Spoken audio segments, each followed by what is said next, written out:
Uhamasishaji kuhusu ugonjwa wa Ebola nchini Uganda. Karibu. Ujumbe huu umetayarishwa na Hand to Hand Development Initiative, shirika linalofanya kazi kuboresha maisha ya watoto, familia na jamii kupitia elimu, ulinzi wa watoto, afya ya jamii na maendeleo endelevu. Leo tunazungumzia ugonjwa wa Ebola, ugonjwa hatari unaosababishwa na virusi vya Ebola. Ingawa Uganda imekuwa ikifanya juhudi kubwa kudhibiti milipuko ya Ebola, ni muhimu kila mmoja wetu kuelewa ugonjwa huu na jinsi ya kujikinga. Dalili za Ebola zinaweza kujitokeza ghafla. Dalili hizo ni pamoja na homa kali, uchovu mwingi, maumivu ya kichwa, maumivu ya misuli, koo kuuma, kutapika, kuharisha na maumivu ya tumbo. Katika baadhi ya wagonjwa, kutokwa na damu kunaweza kutokea kadiri ugonjwa unavyoendelea. Virusi vya Ebola husambazwa kwa kugusana moja kwa moja na damu au majimaji ya mwili wa mtu aliyeambukizwa. Maambukizi yanaweza pia kutokea kwa kugusa nguo, mashuka, vifaa vya matibabu au vitu vingine vilivyogusana na majimaji ya mgonjwa. Ni muhimu kufahamu kwamba Ebola haisambazwi kwa njia ya hewa kama mafua.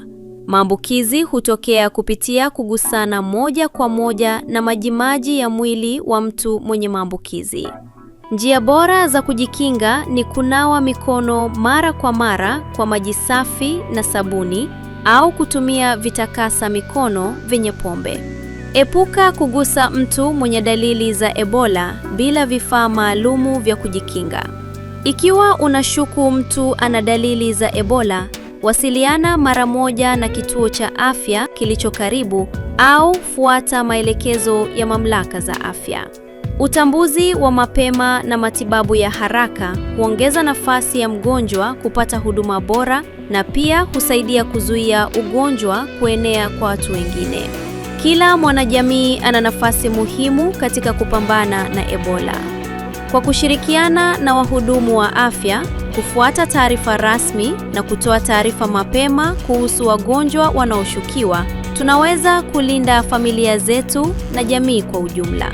Katika Hand to Hand Development Initiative, tunaamini kuwa elimu, uhamasishaji na ushirikiano wa jamii ni msingi wa kujenga jamii yenye afya na salama. Tunaendelea kushirikiana na wananchi ili kuongeza uelewa kuhusu afya na kuhamasisha hatua zinazookoa maisha. Kwa pamoja, tunaweza kuzuia kuenea kwa Ebola na kujenga jamii yenye afya kwa kizazi cha leo na kijacho. Asante kwa kutusikiliza. Hand to Hand Development Initiative, working hand to hand to restore hope.